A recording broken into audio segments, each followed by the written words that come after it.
पृथिवी शान्तिरन्तरिक्षकं शान्तिर्द्यौः शान्तिर्दिशः शान्तिरवान्तर दिशा शान्तिरग्निः शान्तिर्वायुः शान्तिरादित्यः शान्तिश्चन्द्रमा शान्तिर्नक्षत्राणि शान्तिरापः शान्तिरोषधयः शान्तिर्वनस्पतयः शान्तिर्गौः शान्तिरजा शान्तिरश्वः शान्तिः पुरुषः शान्तिर्ब्रह्म शान्तिर्ब्राह्मणः शान्तिः शान्तिरेव शान्तिः शान्तिर्मे अस्तु शान्तिः. May there be peace on earth and in the sky. May there be peace in the water and in all directions. May there be peace in the plants, in the trees and in animals. May there be peace in the hearts of all beings. May there be peace in everyone and in everything. Sarvetra sukhinas santu, sarve santu niramayaha. Sarve bhadrani pashyantu ma kaschit dukkha bhag bhavet. Sarvastaratu durgani sarvo bhadrani pashyatu. Sarvas sadbuddhimapnotu sarvas sarvatra nandatu. May all be happy and healthy. May all see what is good, and may no one experience misery. May all overcome their obstacles and acquire good tendencies. May people everywhere find joy and fulfillment.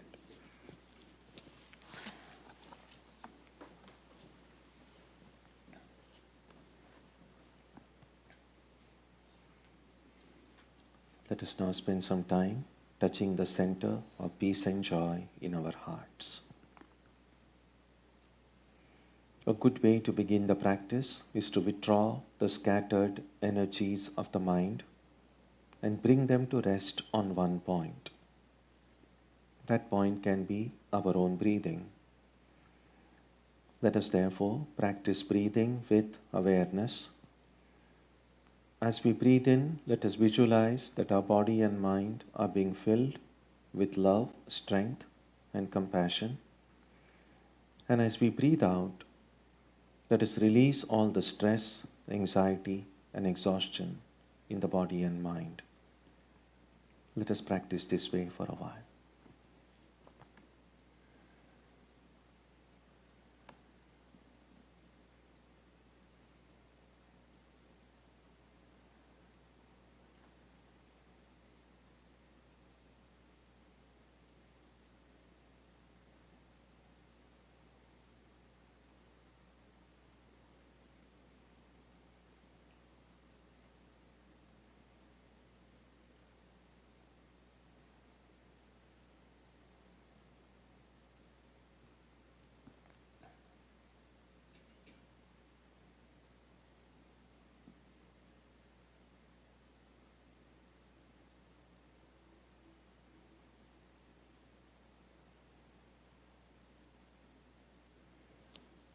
Let us now turn our attention to the region of our heart. Although God is present everywhere and in everyone, the divine presence can be felt most clearly in our own hearts. We can meditate in any way we have been taught. To remain focused, we can take the help of a short mental prayer or a mantra or a divine name. Let us now spend some time dwelling on the presence of God in our hearts.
Shanti Shanti Shanti Harihi Om.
We will sing Jaya Vireshwara on page 45. There is a translation on the back of the page.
Asato ma satkamaya, tamaso ma jyotirgamaya, mrityorma amritam gamaya, aviravirmayedhi, rudrayatte dakshinam mukham, tena mam pahi nityam.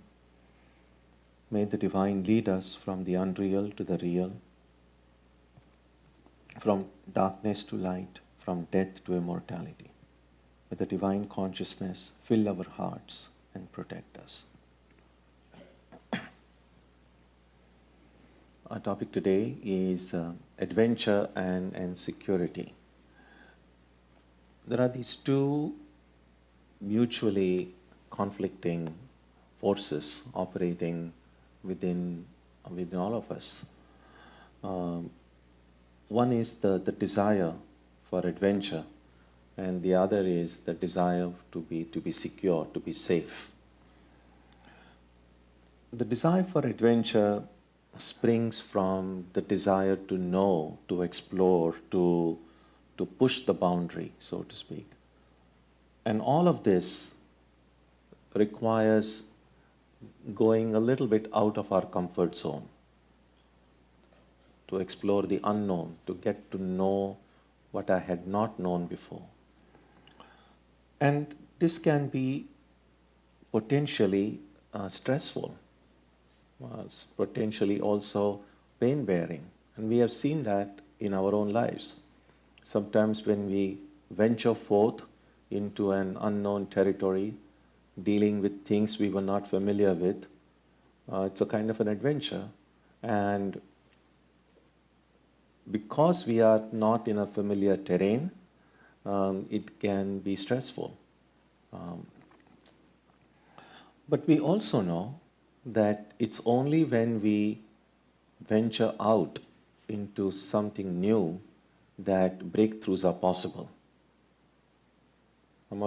There's always the possibility that it may not always be painful. In fact, we might be surprising ourselves by some pleasant discoveries we make in terms of ideas, places, people, work. So adventure has this, a risk, a gamble, so to speak. It can bring pain, but can also bring joy. And we know, therefore, that all the great discoveries, inventions in the field of science, in the field of even social sciences, in the field of spirituality as well, all these have occurred because people tried to think outside the box, so to speak, or do something which was not a part of their chore, which was not something required. They did something which was not something they did on a daily basis. And that's how all new things have enriched our human civilization. On the other side is the other desire for security. And this desire springs from the desire to be safe, to avoid risks, and to voluntarily accept certain limitations in return for peace of mind. Because when we are in a familiar terrain, dealing with familiar things, they may not be perfect yet, but we know. They sometimes say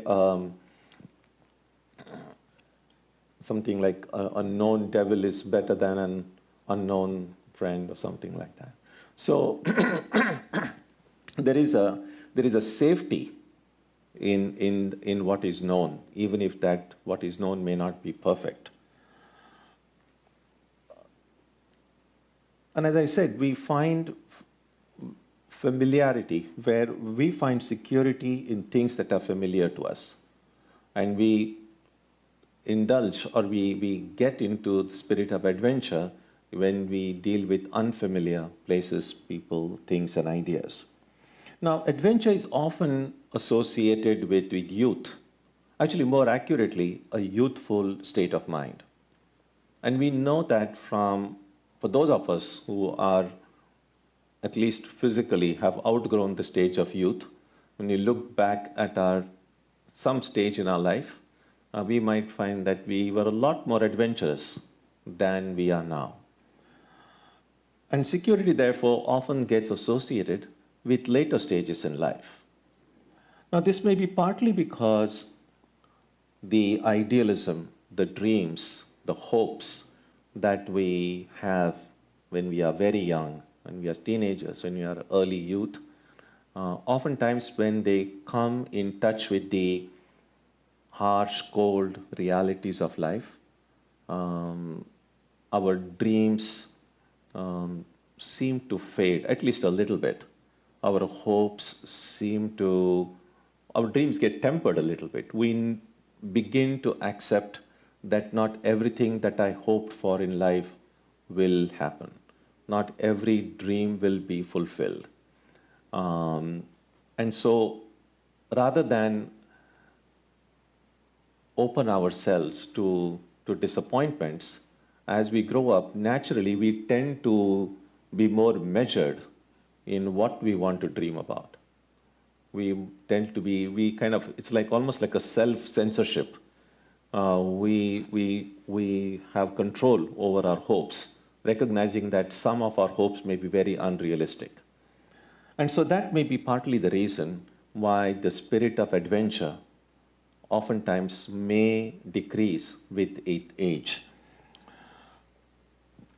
But there is also other reason, and that is security concerns become prominent when we have responsibility for dependents, such as our family, or if you are running a business, then you have people who depend on you, depend on your decisions. So it's not possible for people who have responsibilities, who have dependents, to be reckless and recklessly adventurous, because it's not just the person who is affected by it, but a lot of other people are affected as well.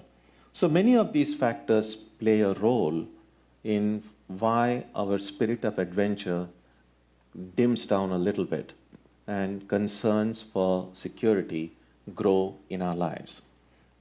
Now, as babies, we don't have much a sense of security. That's why some elders in the family have always to be around to take care of us when we are babies. And so when babies have their own adventures, but unless you are there nearby, they will eat anything, go anywhere. It's interesting, though, by the way, this is that the first source of knowledge as babies were just eating.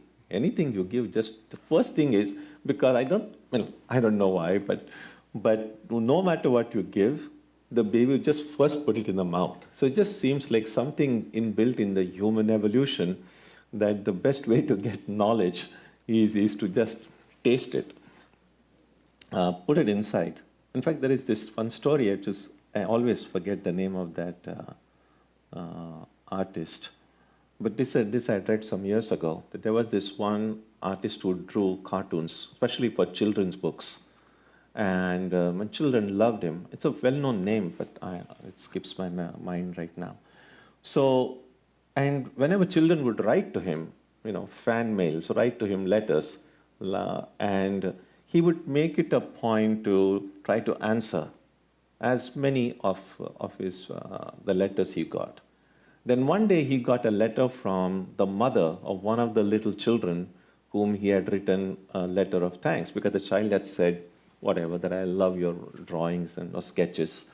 And so this artist had written a small note, and the mother of that child wrote to the artist and said, whatever the boy's name was, he said, he was so thrilled, so happy to get your note, that as soon as he got it, he ate it. So it's like, I love it so much. The first thing I need to do is just eat it. So there is something about putting things in the mouth. So, and that's why oftentimes, so I don't think we can call what the babies do as particularly adventurous, because, well, they are not aware of the risks involved in putting anything and everything into their mouth. And therefore, I think for a thing to be recognized as an adventure, we have to it has to be a conscious act. We have to be aware of the risks involved to some extent.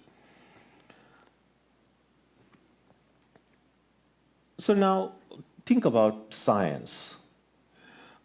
Now science can be quite adventurous. In fact, there's so many breakthroughs, technology, so many things, new things have been invented because science tries to go out of its comfort zone and find answers to things or ask questions which many were afraid to ask. But even science, we might say, does function with a little bit within the security of certain assumptions. The assumptions about our existence itself, the assumptions regarding space, time, the law of cause and effect. Although we have to admit that modern science today is beginning to even question space and time as we understand it. So there is some pushing of the boundary is occurring. But nevertheless, all material sciences assume the independent existence of matter. For instance, from a Vedantic perspective, one might say that the fact that there are so many entities, living and non-living, besides me in this world, and that they have an existence independent of me, is an assumption that science makes. It's not been proved. And so all of the scientific investigation begins with certain assumptions. Now, as long as one is firmly secure within that bubble of one's assumptions, one can be as adventurous as one would like to be. And so that is one thing about when we think about material sciences, that there is a spirit of adventure, but that spirit of adventure is kind of cocooned within the bubble of the assumptions. Now, similar thing can happen in the religious field as well, especially in organized religions. Now, religions can be very adventurous as well, but they also oftentimes firmly secure within their own set of doctrines and dogmas, because questioning them is like a big no-no. That's the boundary. But within that, there's a lot of adventure, there is a lot of spirit, there's a lot of encouragement for free thinking. And oftentimes these boundaries that religions often create around themselves, they are not really seen as boundaries. The doctrines and dogmas are not often seen as doctrines and dogmas. They are seen often as truth itself. And therefore, it's not neither encouraged nor are people feel courageous enough to question what are seen as truths, given truths, truths which should not be questioned, which one dare not question. Now, such an attitude limits the tremendous scope that religions have. So when oftentimes people make distinction between religion and spirituality, although I personally don't recognize that distinction myself, because I feel that a religion without spirituality, it doesn't deserve to be called religion. And therefore, but still, that's a distinction made in the world in which we live. So if we must recognize that distinction in some way, then we might say that when no questions are squashed or nothing is taken for granted, when everything is open to question, when everything is tested, that it must agree with reason as well as one's own experience, then religions can reclaim, they can attain their full potential. And then we might say is what makes every religion a spiritual force. Now, spirituality understood in this sense is very adventurous, because it can go out of all limitations, even beyond time, beyond space, beyond causality. It can question whether even time is eternal, whether space is eternal, or whether even the combination of the two is eternal, whether things that appear to exist outside, Are they really there or not? The ease with which we can dismiss the independent existence of the dream world. Why is it that I am able to dismiss my dreams but not able to dismiss this existence? What makes this experience of duality different from the experience of duality I have in dream? Now, these are the kind of questions that need to be asked. And so long as we continue to ask them, we may not have all the answers. Even the answers that we may get may be very different. But the important thing is that we are not afraid to ask them. So that kind of questioning, taking nothing for granted, makes in fact, we have one book written by one of our elderly Swamis, Swami Yatishwarananda. It's titled Adventures in Spiritual Life. Now that's what these adventures are. Now these adventures clearly, of course, there are scriptures, but the scriptures are not accepted just because that is there in the book. So books can be like maps, but as sometimes they say, a map is not the territory. Just because I have a map of a certain place doesn't mean I have been there. So scriptures are like that scriptures can be very helpful. We need to have at least some faith in the possibility that the scriptures speak about the truth. It still needs to be verified, but if I start with skepticism, like who knows whether this is true or not, then why would I even want to study them? Why would I even want to do anything with them? So whenever we take up, it's not just about scripture really. Whenever we take up anything in life really, you take up any book or you decide to watch any movie or a television program, there is faith there that the next few minutes I'm going to invest in reading this book or watching this program is worth my time and worth the energy I'm going to invest into it. So we have enough faith that the thing I'm about to do deserves a little bit of my time and energy. So literally, therefore, everything in life requires faith. It's not just, and sad somehow that this whole idea of faith gets limited only to religion. In any case, for students of spiritual life, what gives them security is faith in, understood in a theistic way, faith in God, or faith in their true self. So yes, there is this security that they experience, but that security is very intangible. It's so here is this idea, and that is, it's possible to see someone being very adventurous in the eyes of others, but in the eyes of the person itself, they may be completely feeling secure. By that I mean, throughout history, religious people have done amazing things. They have gone to distant places.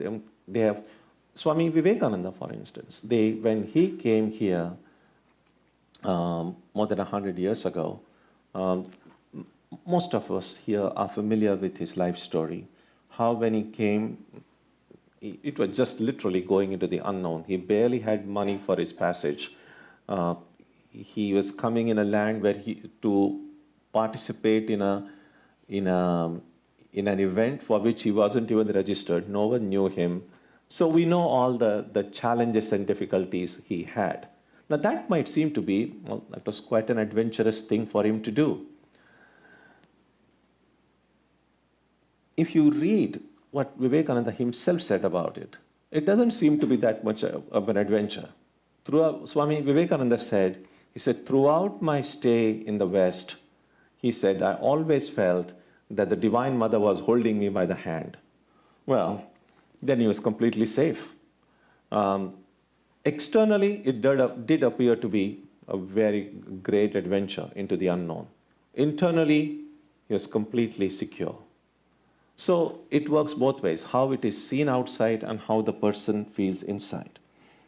Now we will see among ourselves, um, there are some people who are prone to seek security. They are the cautious, the careful, those who are generally skeptical about anything that is new, those who generally want to just maintain the status quo, uh, people who prefer the boring known to the exciting unknown, so to speak.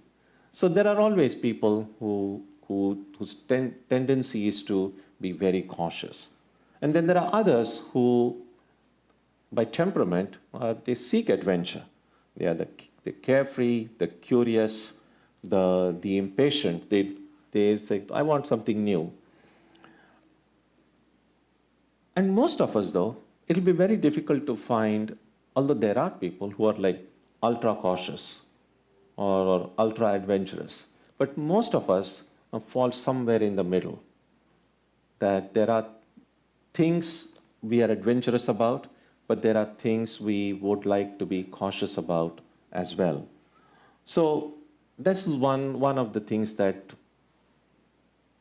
the thought that was been going on in my mind for the last few days, which is why I thought this would be worth reflecting today, is we can look in our own lives and see, where do I fall in this spectrum in my own life, and we can go back as far back as we remember and find whether the pointer has moved somewhere. How adventurous was I when I was young, and where do I stand now?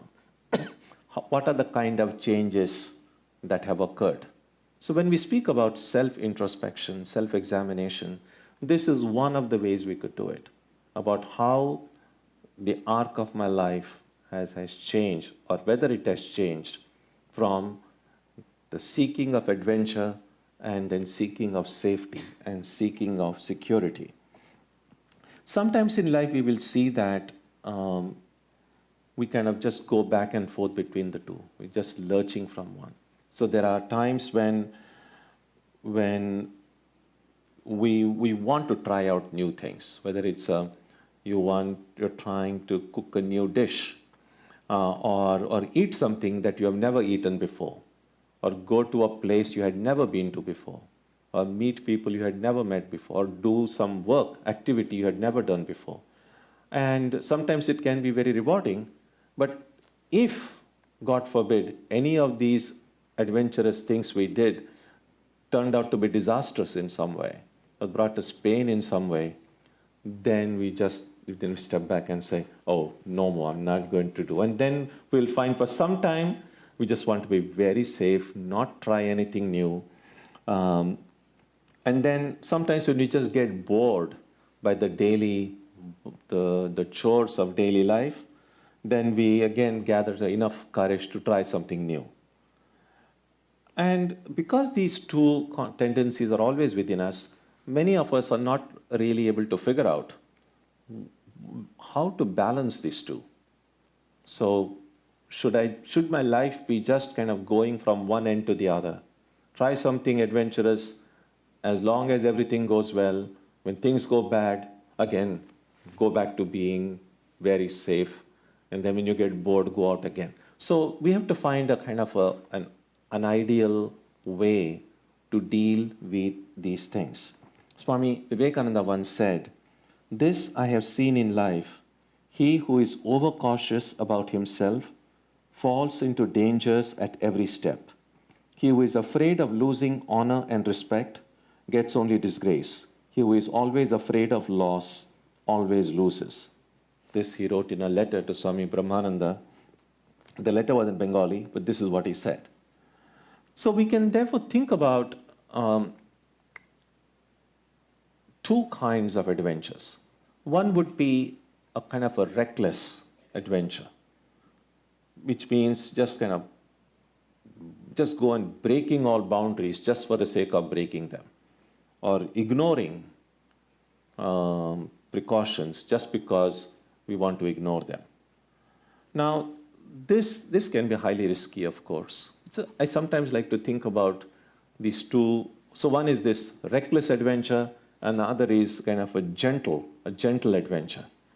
And gentle adventure would be like pushing the boundaries very gently. Like we can try out new things, but not radically new things. To go a little bit out of our comfort zone, try something new. Once you feel comfortable with it, then maybe venture out a little more and little more.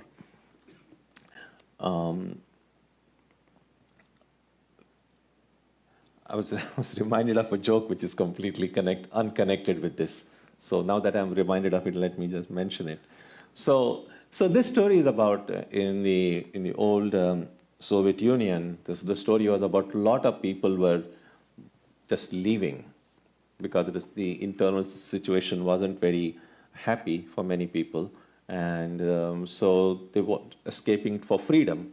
And so news came to the administration that a lot of people were just crossing the boundaries and going. And so they said, well, of course, the kind of here, present problem here is different. People are coming in. So the problem was there were people are going out. And so they didn't want the people to go out. And so they had this, on a certain boundary where people were leaving, they had all these watchtowers to prevent people from going out. So the chief of that department was supposed to, was responsible to make sure that nobody leaves. He then went to the border to inspect. Why is it that people were leaving, and how come, in spite of these the people watching there, how did they manage to escape? How no one noticed them? So he had these two watchtowers. He had the people stand there and said, "Okay, let me see. How come people are escaping?" So this head of the department, he just goes and just steps a little bit out of the boundary, and he asks those people, "Can you see me yet?" And they are looking through this thing. "Yes, we can see." And then he goes back, goes out a little bit more, 50 feet outside, and says, "Can you see me yet?" And they said, "Yes, we can see you." So he keeps on going out further and further and further to make sure how long those watchtowers people are seeing them. So when he goes about almost 500 feet outside the boundary, he said, "Can you see me yet?" And they said, "No, I don't think we can see you now." And then he says, "You will never see me again." And he also goes away. So again, I was reminded about it because just gently going out of the boundary. So that would be kind of a gentle adventure that which seems to take care of being careful, cautious, and at the same time going out a little bit. I sometimes like to compare this with just our investments.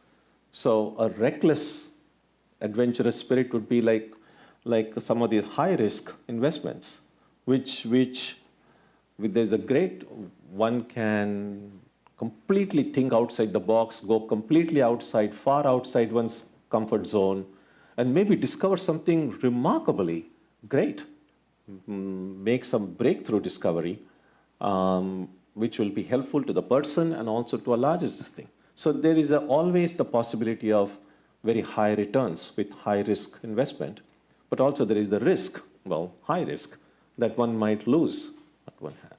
While as this gentle pushing the boundary, like moderately risky investments, in which the returns are moderate, but you tend to not lose much if at all you do. So that is one way in spiritual life. Many Vedanta students have found it helpful.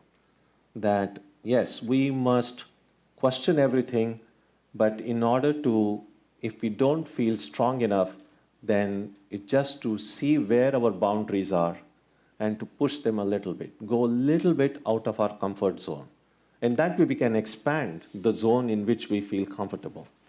So that's the real challenge as we go forward in life, about how to balance these two tendencies for adventure and security.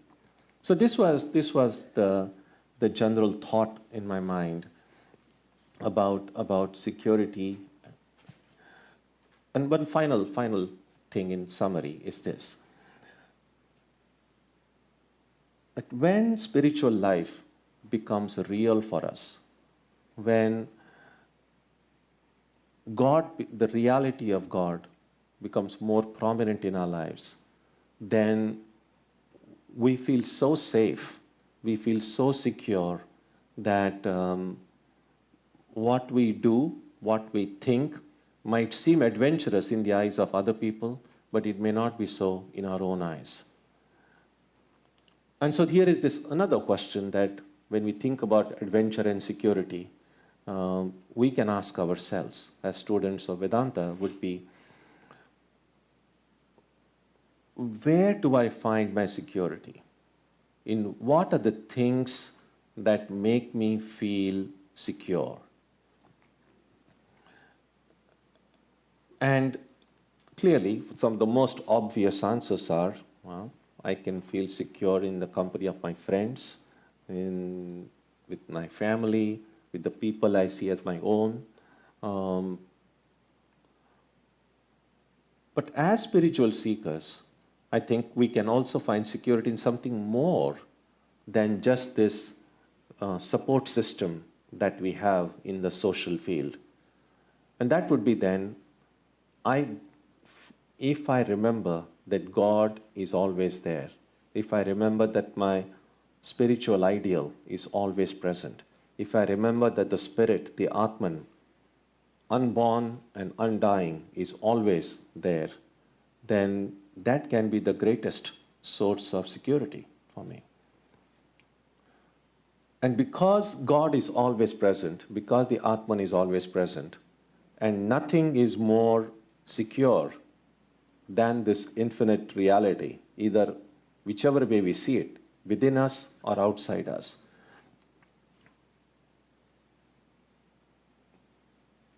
If we are able to find security in that, then all fear will go away. All the risk will go away. And that is why discovering this inner security within us, security in one's spiritual ideal, that is what makes us truly fearless. That is why in Vedanta, a state of enlightenment is identified with the state of fearlessness. And so as long as there is a little bit of fear in our heart, with the fear of the unknown, fear of death, fear of uncertainty, fear of future, we haven't become fully secure yet. Swami Ramakrishnananda, a great disciple of Ramakrishna, used to say that the presence of worry, anxiety, stress in our heart is an evidence that our faith in God, our faith in spiritual life hasn't become firm yet. And that's the reason why we do feel secure in our spiritual life, we don't feel secure enough to not have to depend on anything else in our lives. So a true state of independence would be that I stop or I don't look to any of these perishable, fragile supports I have around me when I have this imperishable around me. And so one helpful practice that many students have found is remembering the experience of Vivekananda, that I had the Divine Mother always holding me by the hand. So whichever way we think of God, the more we are able to remember that God is always there, with me, within me, outside me, beside me. I need not fear. I'll just conclude with this one little story that I heard from a Swami of the order. So this happened sometime in the early 50s. That he was, and I mentioned this story, so if it sounds familiar, listen to it again. So this Swami was going to one of our familiar shrines in the Himalayas, the shrine dedicated to Shiva. It's called Kedarnath. And so every year, during this season actually, beginning month of late April or early May until September or October, this is the season where thousands of pilgrims they go to those Himalayan shrines. In the early days, most of the distance, especially as you neared the mountainous region, had to be done on foot. Nowadays, thanks to technology and breakthroughs and adventurous spirit of human mind, they have made big roads, and so you pretty much can drive up to most of these places. But this happened in the early 50s when people had to walk a considerable distance to reach those shrines. And so this Swami, who was young then, when he narrated the story to me, he was quite elderly. So as a young Swami, he was going to that temple of Shiva, the Kedarnath temple, along with thousands of other pilgrims who were going. And as it so often happens, because it's a steep climb, and it's the maximum, I think, altitude they reach there, if I remember correctly, something around 12,000 to 13,000 feet high. And so oftentimes people rest along the way to catch their breath and then move on, and pilgrims greet each other on the way. It's a beautiful atmosphere. So this Swami, when he was going, he found one elderly woman with a stick in one hand and the other hand on the shoulder of a young boy. He was a teenager. So this probably was his grandma, and so she was going with her grandson for that, visiting that shrine. And so this Swami, when he was walking alongside, he saw them, and when they stopped on the way to catch their breath, he saw them closely, and he discovered that that old woman actually was blind, totally blind in both the eyes. And so he was curious, why would anyone undertake such a long and difficult trek to that shrine, when after going there you won't even have darshan, you can't see the deity because you're completely blind. So why do it? So he asked her, he said, they spoke in Hindi, very respectfully, he said, well, mother, what makes you undertake this difficult journey to go there? Because you won't be able to see Kedarnath. And then he was telling me, he said, and she replied with such confidence in her voice. She said, of course I cannot see Kedarnath, but Kedarnath will see me. And he said it was such a revelation. I mean, it was not like a radically new idea, but this is something that we often forget, that when we go to a temple or when we go to a place of worship, often we think we are having darshan, we are seeing the deity, not often recognizing that the deity is seeing us. When we go to a shrine, when you come for puja here, and you have Ramakrishna, Holy Mother, Swamiji, it's not just that we are seeing them, they are seeing us as well. And so that thought can be very helpful to us. If I remember that God is always seeing me, even though I may not be able to see God right now, that God always remembers me, even though I may not always remember God. Just this strong faith and constant reminder can bring tremendous amount of security inside. Then we will know that we are never really alone in life. This can be sometimes scary. It's like, what? When people think about loss of privacy, the big brother is watching. Well, the big father, big mother is always watching, really. What to talk about big brother? But to a devotee, to a spiritual seeker, the idea that I am never alone, that the divine father, the divine mother are always by my side. Just like a little baby is never afraid when she is in the lap of her mother. Similarly, as devotees, if we remember that we are never far away from the presence of God, we can always feel safe. Then the tension between adventure and security will completely leave us. Because being completely secure in the arms of the divine father or mother, we can be as adventurous as we want.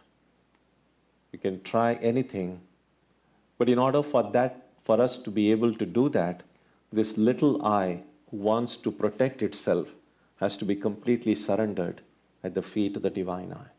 So there are a lot of these thoughts and ideas come to mind when we think about this tendency to be adventurous and the tendency to be protective, a tendency to protect ourselves.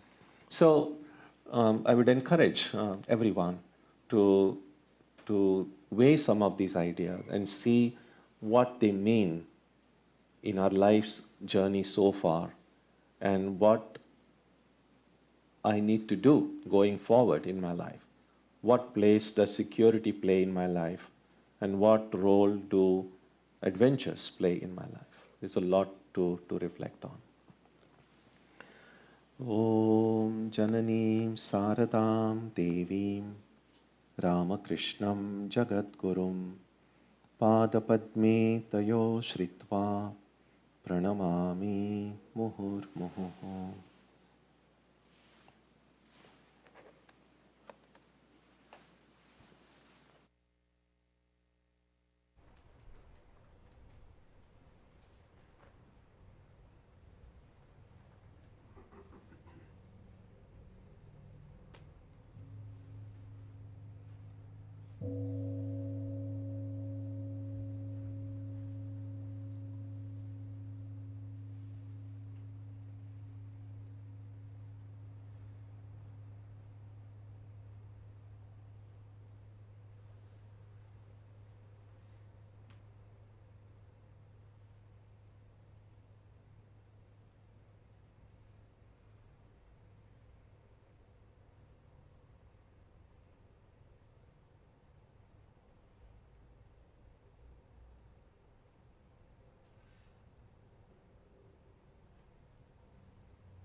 Next Sunday, we have a guest speaker, Swami Kripamayanandaji, who is the head of our Center in Vedanta Society of Toronto, will be visiting, and he will speak on karma and the mind.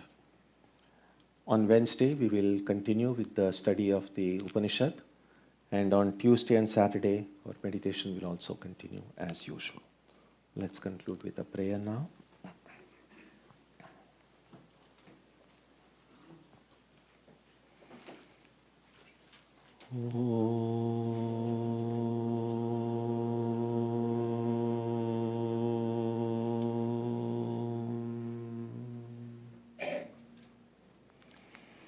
May the Divine Being, who is the Father in heaven of the Christians, Holy One of the Jewish faith, Allah of the Muslims, Buddha of the Buddhists, Tao of the Taoists, Ahura Mazda of the Zoroastrians, the Great Spirit of the Native Americans, and Brahman of the Hindus, lead us from the unreal to the real, from darkness to light, from death to immortality.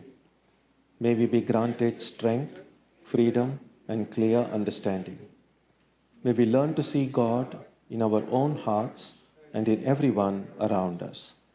May God bless us all and fill our hearts with gratitude, grace, and love. Om Shanti Shanti Shanti. Peace, peace, peace be unto all.